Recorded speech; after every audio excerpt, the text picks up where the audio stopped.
So as Marco mentioned, my name is Conny Weber. I'm working at the European Crowdfunding Network and in crowdfunding since 10 years, so at the European Crowdfunding Network since 5 years. In crowdfunding, I started working when it came up. So I worked originally for an innovation consultancy, and when we figured out that the main problem of SMEs is not really to find the innovations or to find new products and services, but to get them financed, especially after the banking crisis in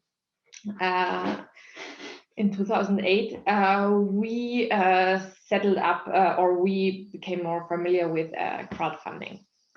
Okay, and now we come to the presentation itself. So the overview of today is introduction to crowdfunding, how it relates to the overall financial system, if you can see it more as an alternative or a supplement. Then we will discuss a little bit about which crowdfunding model is most suitable for my project or organization. Also, I will explain you a little bit how to choose a good crowdfunding platform and how to prepare a campaign, and also what are relevant elements for a successful crowdfunding pitch. So how does crowdfunding relate to the financial system? I have an academic background, therefore I always like introducing things with a definition. So what is crowdfunding? According to the European Commission's definition, crowdfunding is an emerging alternative source of finance, which refers to open calls to the public, generally in the internet. The idea is to finance a project either through a donation, a monetary contribution in exchange for a reward, a product pre-ordering, lending, or investment. So you see that there are different aspects of crowdfunding or different characteristics. And any type of project can launch a crowdfunding campaign, like SMEs, artists, innovative startups, social entrepreneurs, all they may benefit from crowdfunding. So when we look at the crowdfunding volumes, I will give you shortly a small introduction into which crowdfunding models we have, because crowdfunding is not always like crowdfunding, as you have seen from the definition, but also background to crowdfunding. So crowdfunding emerged in Europe. The reward-based crowdfunding emerged around 2008, 2019, and investment-based crowdfunding, like lending or investment-based crowdfunding, towards 2012, 2013. And as you can see, unfortunately, I do not have more recent figures, but as you can see, the growth is, the industry growth. And we still think that there is further potential when looking at the fact that Europe is very fragmented. So currently, every country has own crowdfunding regulation, and the reason, or we believe that if crowdfunding platforms could raise funds cross borders, so that a Spanish SME can raise funds from German and Finnish investors without problems. There are already some platforms offering this, but it's not yet mainstream. We believe that the crowdfunding volumes in Europe will increase. So for example, in the UK, this is a very good example showing that it is not a very big country, but 2/3 of the overall crowdfunding volumes in Europe are only raised in the UK, because they have a very attractive system for private investors and for crowdfunding platforms. So this is the reason why they have the largest amount. So we can consider that crowdfunding will continue growing and continue becoming popular. When do we use crowdfunding? So we think that crowdfunding still has sometimes a little bit shady reputation. It's not always clear what it is, if it can be really used as a serious financial instrument, and we believe yes. There are different categories of crowdfunding that, depending on the project and the aim you have, may be more suitable. But in general, we can say that crowdfunding can be a very good complement to traditional funding. So it can be a very good idea in the first growth stage of a company, so the family and friends phase, to start a crowdfunding campaign to set up your company and to grow a little bit. But we can also, in many examples, show that crowdfunding can be used along the whole growth cycle of companies. So lending-based crowdfunding can also be interesting for scaling up in further countries. It can be a good tool to attract angel investment, or also for angels, it can be a useful tool to test their portfolio companies with crowdfunding, because then they get direct market feedback.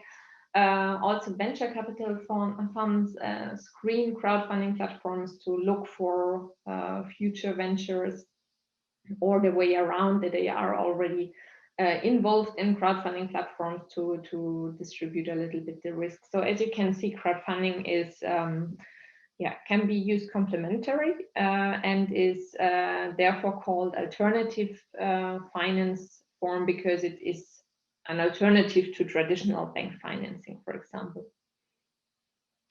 As I already mentioned a little bit, so crowdfunding has or can have, if you do it good, several side effects, which makes it very interesting and is therefore more as just a financing tool. So first of all, with crowdfunding, it's about activating a community. So if you want to raise funds from several people, then you have a community. So you start building a community, you can actively promote your new service or product. So it can be used as a kind of marketing or PR tool. You can establish a new brand. So if you're launching a new company with a new label, you can, for example, start with a small reward-based crowdfunding campaign and just test a little bit the market. So are there customers? Would they be willing to buy your product? Do you get feedback? The feedback you get on crowdfunding platforms, especially in the very early stages of product development, can be very useful and very helpful, because you have a dialogue with your customers during the campaign, so you can identify the customer needs and improve the product. Which also means that by building a product or a service that is more customer oriented, you can reduce the innovation risk. So before, for example, taking a large loan for realizing the first products of your product, you could launch a campaign and pre-sell your product. So and if you then have customers who buy the product, or who want to buy the product, it's great, because you have already pre-financed your production. And if not, you maybe should consider adapting it a little bit, because it seems not yet fitting the target group, or the interest seems not be high enough. So you can use it as a distribution channel if you pre-sell your products through the internet, and it's also a nice customer retention tool, because you can imagine, if you have a community who was from the very first beginning of your product, of your service, of your company with you, who supported you, who observed how you grew up, how you raised successfully the money, how you delivered your first products, you can be sure that they will be quite, they will stay connected to your company and to your brand, and support you. So how do you choose the best crowdfunding model? As you have already heard, I may put for the next time the introduction into crowdfunding models a little bit more to the beginning, but basically we can differentiate 4 different crowdfunding types that were also introduced in the definition of the European Commission. So the most simple or the four basic types are donation, reward, lending, and equity. And donation and reward, so both that are on the top, are non-financial crowdfunding types, and the two at the bottom, so lending and equity, can be really considered as a kind of investment or investment-based crowdfunding. So donation is very simple. You all know it. It's not very new or innovative. So it's basically giving some money for a good thing. This can be, so we have several donation-based crowdfunding platforms. I'm sure that you also know them. At the same time, we have also many organizations where you can donate without a crowdfunding platform. So this is basically the same principle. So it works quite well in the charity sector with helping, supporting people, especially, So this, there you give money or you can receive money, but give nothing back. So people just give money because they want to do something good. Then we have reward-based crowdfunding. So large crowdfunding platforms such as Kickstarter and Indiegogo, which you may know, are, for example, reward-based crowdfunding platforms. And I don't know exactly from which countries you all are, but usually in every country you have also 1 to 5 bigger reward-based crowdfunding platforms. In Germany, it's, for example, StartNext. In Belgium, it's Crowdfunding. In Spain, it's Coteo, or many other more. These are just examples, so I don't want to make any promotion for specific crowdfunding platforms. And these reward-based crowdfunding platforms allow to that you can present your project and the people get a reward. This can be just a thank you. This can be a product or the product itself, or it can be any other reward, so a t-shirt, a CD, a book. If you use if you use crowdfunding for pre-selling your products, reward can be interesting because people can just buy your product. So imagine you start launching coffee cups, and then people can just buy through the campaign the coffee cups, and you can produce your production in the background. Then we have lending, which can be more compared to a traditional bank loan. So basically it's the same, except that it is a little bit quicker and without all the administrative burden in the background, although there is still an administrative burden. So lending based platforms are also very popular. We have in nearly every country, we have a bigger one. We have also some platforms operating in different countries already, or buying up other lending platforms in order to cover different countries. And there you can get basically with your project, say, okay, I need an amount between 30,000 and 1 or 2 million. And the crowdfunding platform calculates the risks and therefore identifies the interest taxes that the interest rates that investors will get, and defines with you the duration. So until when do you think it will be able to pay it back? When do you need it? How long should the frame be? So this is lending based crowdfunding, and equity is more like business or venture capital investment. So in equity crowdfunding, the crowd becomes shares of your company, and this can be quite interesting in early stages, and then the motivation for the investors or the revenue for the investors depends on your revenues. So it can be revenue shares or increase of value. So please let me know if there are any questions on the crowdfunding types. I hope I explained it quite clear. Maybe to make it a little bit more transparent. So Of course, you cannot rise through a donation-based campaign 2 million euros. So it will be very difficult to convince people that you want to start your coffee cup company, buy the machines, rent an office and a nice shop in the city center, and you need some printing, you need the marketing, so you need 200,000 or 1 million for setting up everything. It will be difficult to claim this via donation-based crowdfunding. But if you want to support the local kindergarten with something, then a donation-based campaign might be useful. So I see there is a question. I will just try to look at it.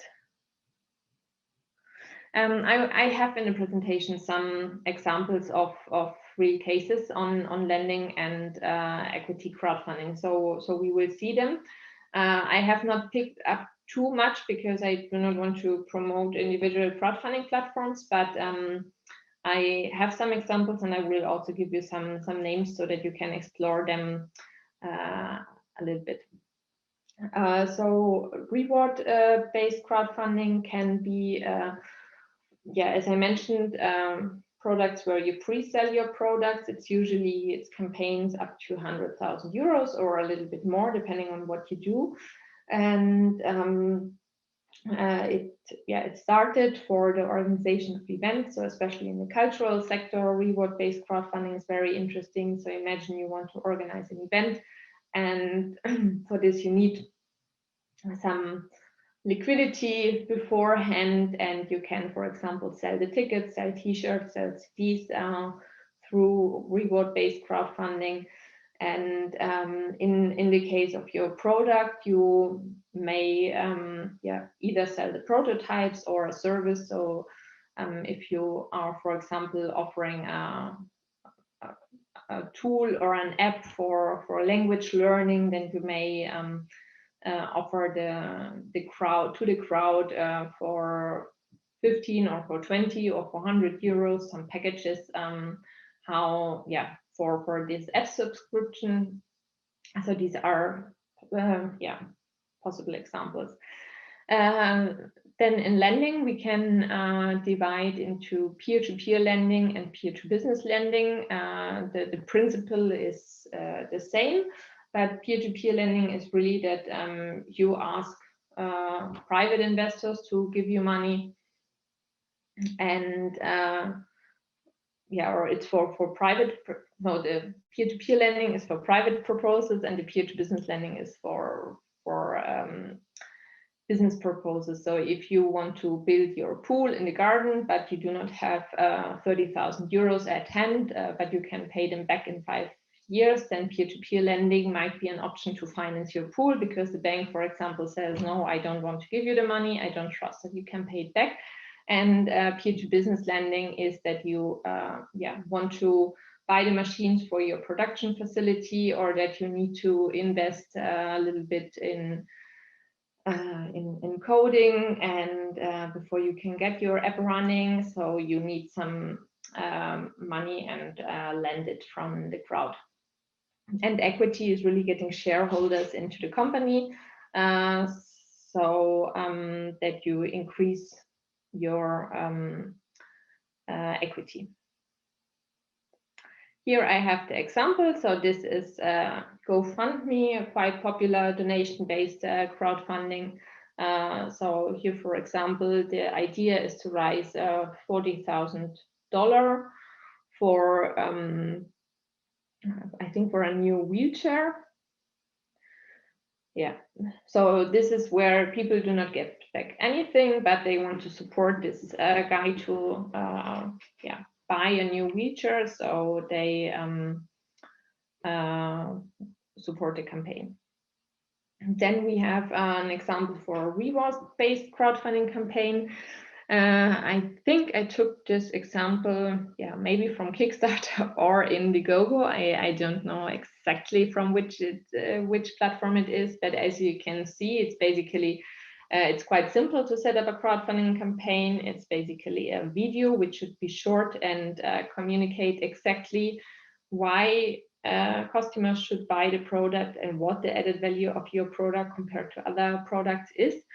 And in this campaign, you can, for example, start by pledging $1, where you just get a thank you back. So this can be a reward. Or if you pledge $25, then what do you get? I think a small giveaway. And if you pledge $115, you can buy this Spine Pro back support for your car seat. So this is a good idea of a reward-based crowdfunding campaign on how to test the market, test your customer feedback. So if people say, okay, I would never buy it, or it's super interesting, or why haven't you thought to make it in pink or in another color, then I would be more likely to buy it. This can be interesting feedback for improving your product. A landing campaign. So there are, as I mentioned, different landing platforms in the different countries. So you may have just to look. So one larger landing platform over different countries is, for example, October. They are currently present in France, Spain, and Germany and Italy, I think. And in Germany, you have, for example, Capilendo. So depending, some platforms are also focused on certain domains or on certain amounts, or so therefore you have to it's always best to really know exactly what you want to do. Therefore this is also the main goal within the coaching services we offer. So the idea is to really figure out how much money you need for what exactly, and then to think which model would best fit, and then to identify the target group, and then start looking for the crowdfunding platforms that fit exactly this match, because otherwise it will be very difficult. So for example, for our landing campaign, you have here, this is just the platform. So basically lending projects should vary between 30,000 euros and 1 million euros, and the interest rates the investors have to pay vary between 3 and 7. It's quite expensive compared to current bank loans. That it's still better, for example, if you are not bankable, which is often the case as a startup, because you don't have yet revenues or you don't have yet a customer base. Therefore, the money cannot give you a loan. But if a crowdfunding platform considers that there is a potential, then you can get the money via lending-based crowdfunding. And on equity crowdfunding, here I have the example of SQS. This is a platform also operating in Europe. I think originally it was German. And this platform is focused on med tech, so all technology in the medical sector. And they offer equity crowdfunding. So for example, for this company is looking for 500,000 euros. And for this amount, they offer an equity of 12.8%. So if you invest now 10,000 euros, you get a small amount of equity. But when the company makes an exit or grows or expands, then you get the shares of the revenues. So which platform should I choose? As I mentioned, there are different crowdfunding platforms. Currently, there are around 500 crowdfunding platforms active. It's very interesting because we saw at the beginning of 2008, 2012, it was quite a niche. So there were not very many crowdfunding platforms active. Around 2014, 2015, most European countries put a regulation in place, and it became more popular. So it was nothing illegal. And Therefore, many crowdfunding platforms popped up, but in the last years, they figured out that they cannot achieve a sustainable business model. So as a crowdfunding platform, it's not very easy to have a sustainable business model and to get revenues, especially because you have the risk that you cannot take every project, because crowdfunding platforms also try to select good projects, so that the investors do not have too much risk.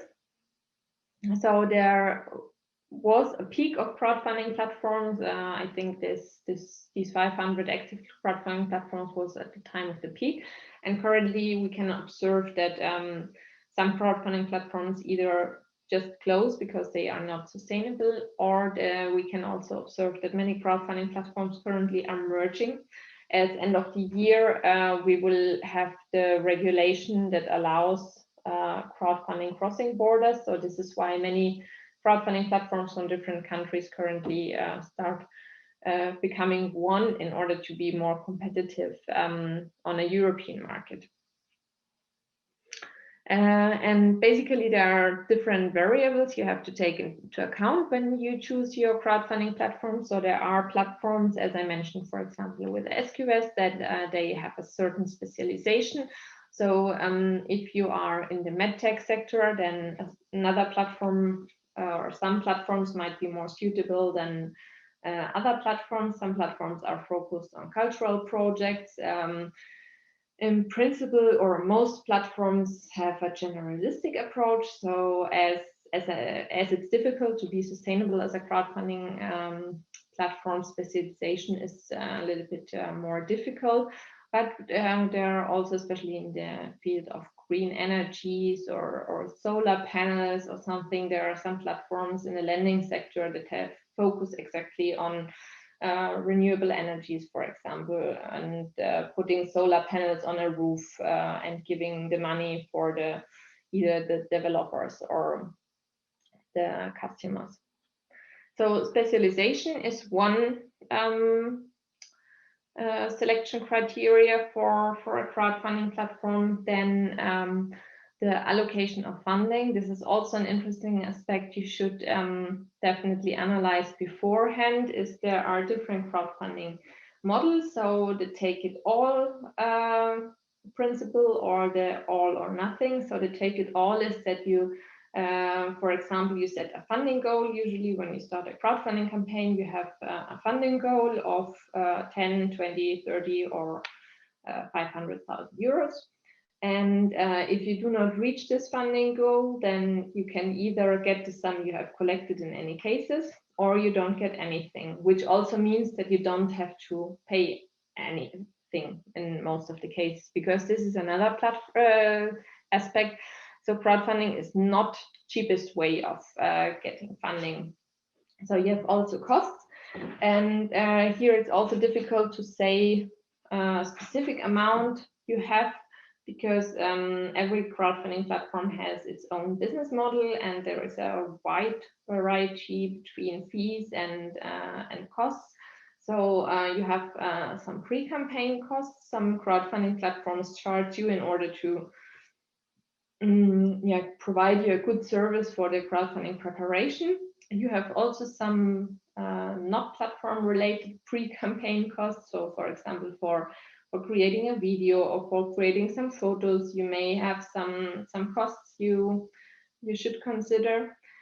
Then during the campaign costs, there are some platforms that charge online transaction charges. Some other platforms may have some packages for some advertising or promotion of the project, which could be a cost during the campaign, and you may have also individual costs for advertising and promoting. And then there may arise some post-campaign costs. So some platforms do, for example, not charge anything at all, but at the end they take between 4 and 10% of the money you have raised. Of course, this also depends on the sum and on the funding model and on the platform. So unfortunately, I cannot give you here neither examples, because it's really very, very different. And the best thing is just to know that you have to calculate with, let's say, around 5 to 10% of fees that are somehow related to the crowdfunding platform. And and then you have some additional costs for preparing the campaign. But although it may be a little bit more expensive than a traditional bank loan, as you have seen on the slide with all the side effects you have through crowdfunding, it can be interesting because building up a community and a market, or even selling first product before having produced them, can be interesting arguments. Putting more weight on it than the interest fees you have. So how do you proceed?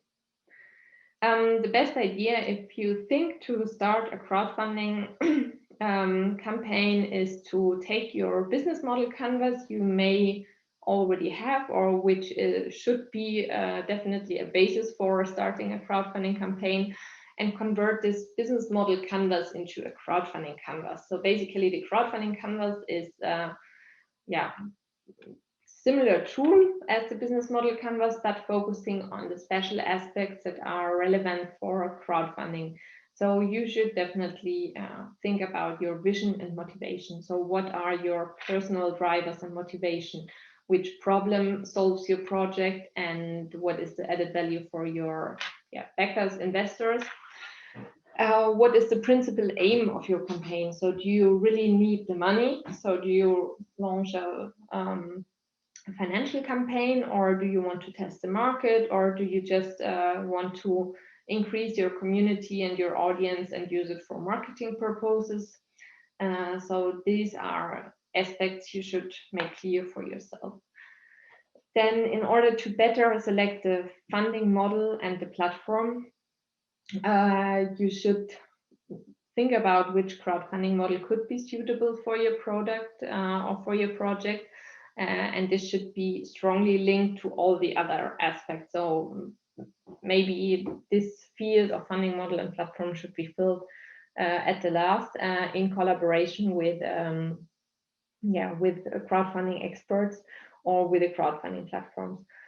There's also the possibility when choosing the platform to run the campaign on your own website.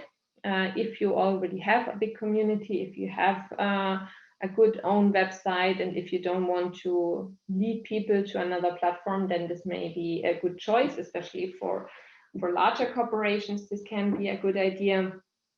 On the other hand side, if you don't have this, it's always better to take a crowdfunding platform, because they have a huge audience and a big group of established investor supporters, so that they can best reach out to the target group.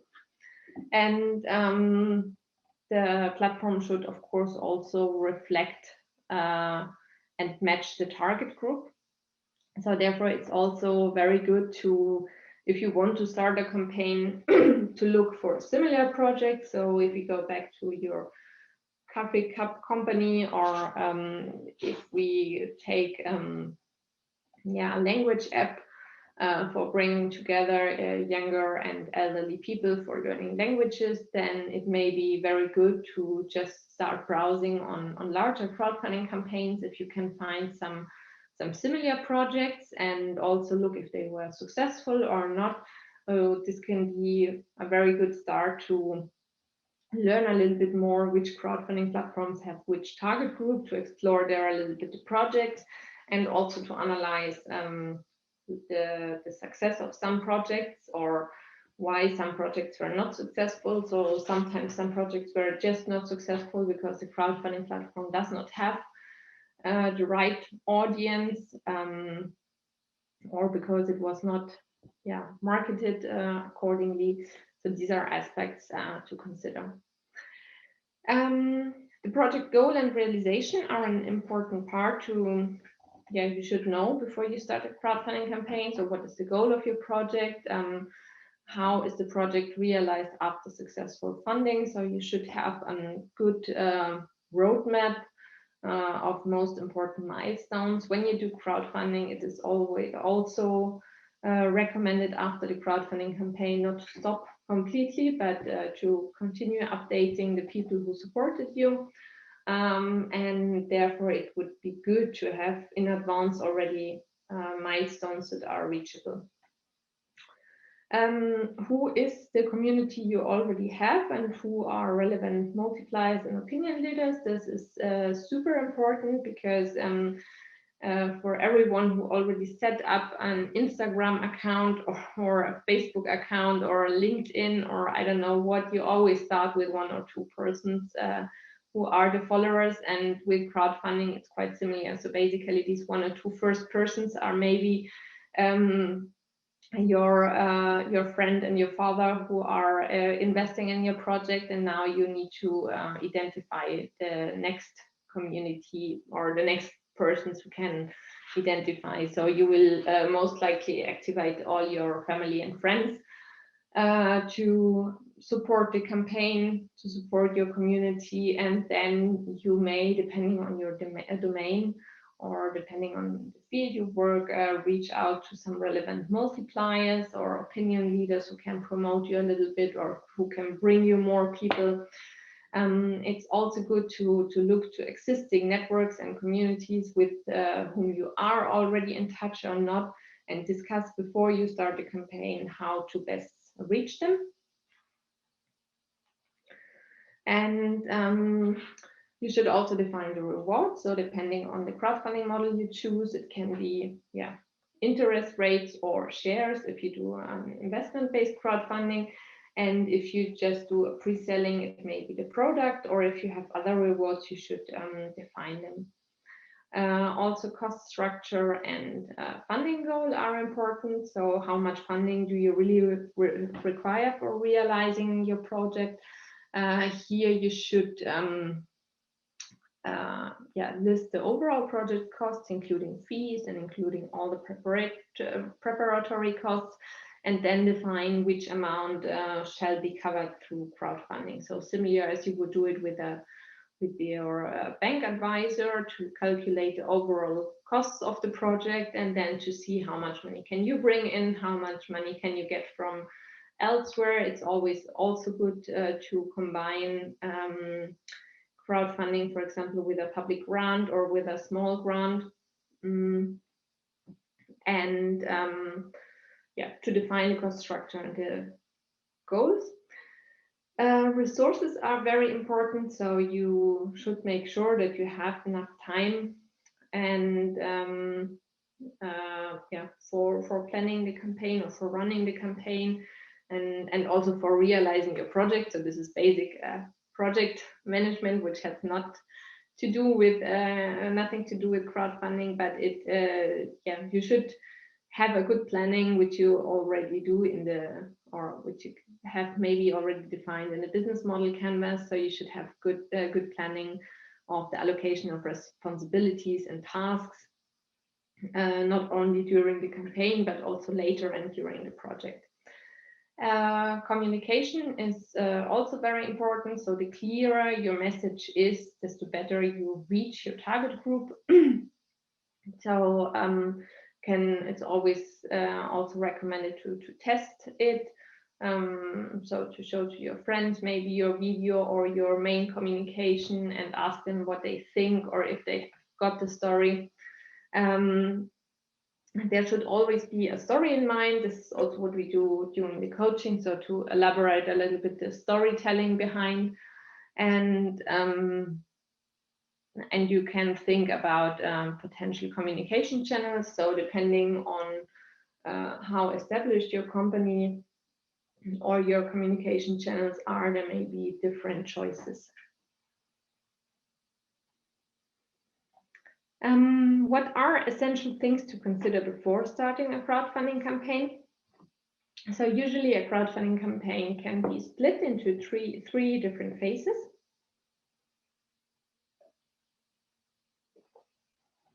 So you should calculate 4 to 8 weeks for setting up everything, for preparing crowdfunding canvas and for creating a nice video and a story and defining the steps and the planning of whom you will activate when.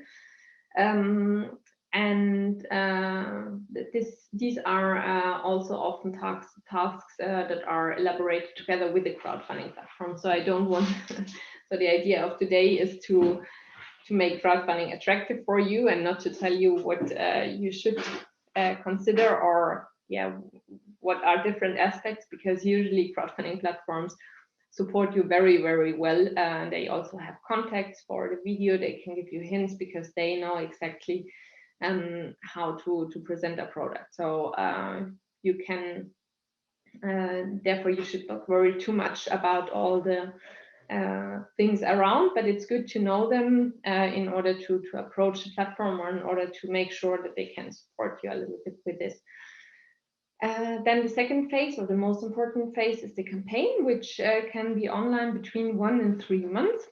It depends on the amount a little bit, and also how it goes.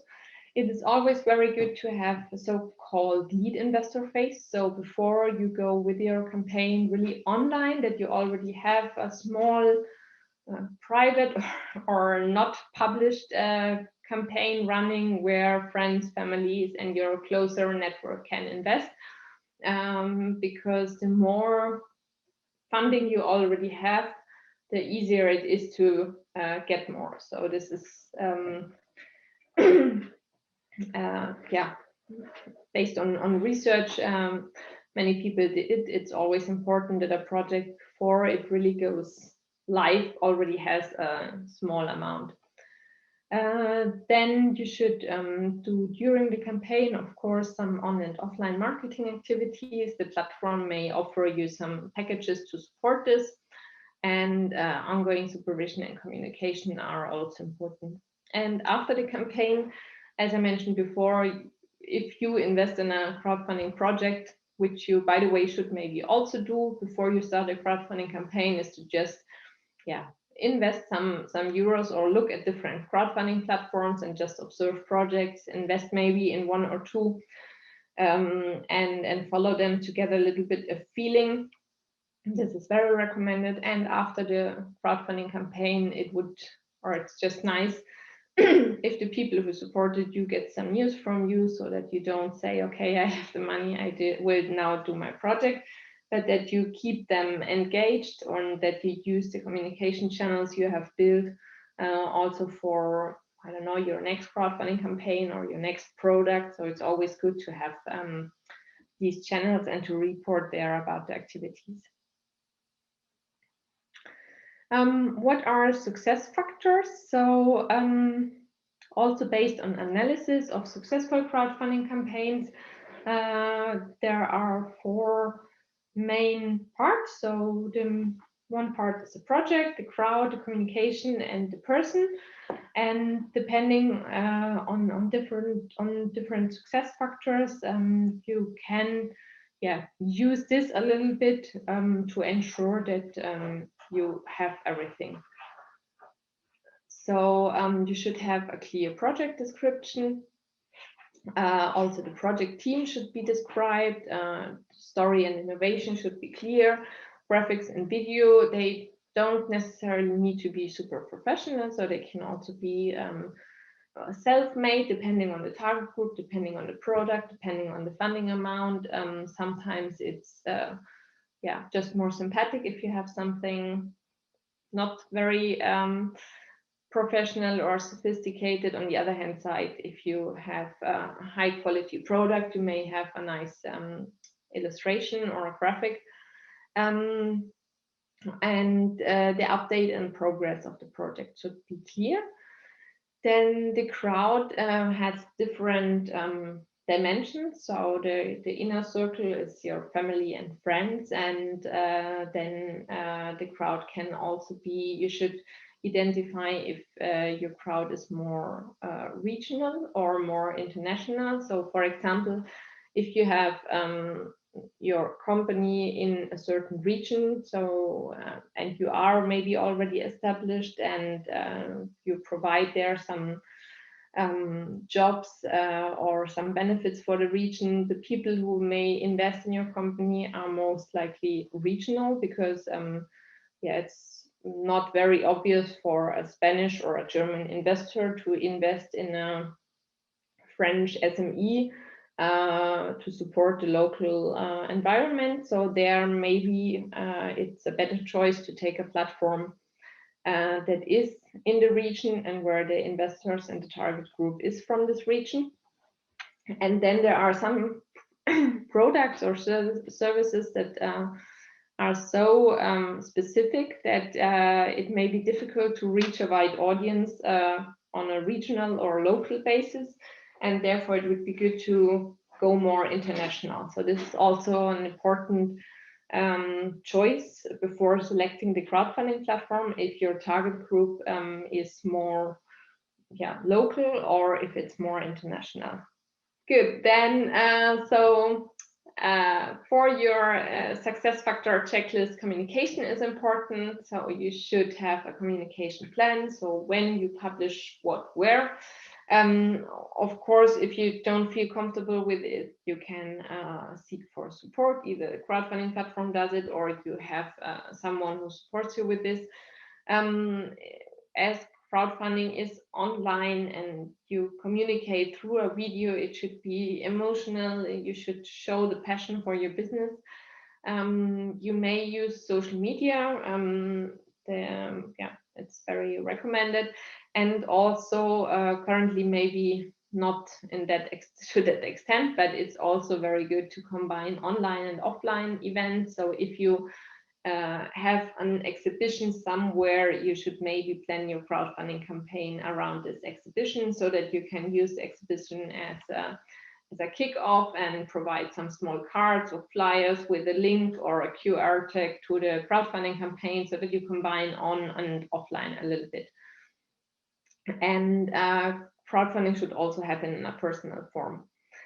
And the most important, but this is not only relevant for crowdfunding, you will also learn this in the pitching sessions and all investor and pitching events. Most business angels, VCs, and also crowdfunders do not necessarily always invest in the project. So the person is the most important aspect, or the team behind the project. So if you are personal involved, have an open mindset and are honest, and then there should be a good basis for getting successfully funded, either through the crowd or through a business angel, or if you are already at a certain growth stage, also through venture capital. So these are now the last slide. Just summarizing a little bit the most important facts. So how can you structure a solid crowdfunding pitch? It can be, or it is quite similar to an investment, to any other investment pitch or any other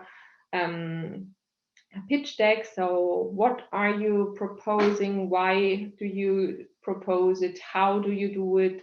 Who do you address? When will all of this happen, and where? Why do you need the support, and what can you offer in exchange, and then somehow involve them? So this is a good structure for a crowdfunding pitch. And for the format, you usually have the crowdfunding page where you may add some visuals or some infographics. Everything should be concise and clear with an easy to understand language, as it's in the internet. Less information is always more, so it should be short, precise. Also, the video should not have more than 3 minutes. It should show your face, and it should convincing and trustworthy, and should be in a language understandable by everyone. So although you are maybe a researcher or an expert in physics, it should be good to address your community in a way that everyone understands it. Some last tips and tricks. Yes, this is the last slide. And please prepare your questions. I will ask you now. So increase credibility by inserting a press section. You can also increase credibility by displaying partnerships and previous investments. This is a very good idea, especially, I already mentioned this before, if you have, for example, a small public grant, or also if you want to get a grant. So I think these tips and tricks can also be extended to any other investment form. So it's always good to show with whom you are collaborating, who is happy with you, who are your customers, who are your investors, and or how much have you self-invested. This can also be interesting. So everything that increases credibility supports you. Then you can have some flyers. This, maybe you know the tool Canva. The colleague could put it there, and you can include music. Of course, when you're doing illustration, graphics, music, you always need to have copyright in mind. It can also be funny or very emotional. And you should not forget to say thank you. So I thank you for this long attention.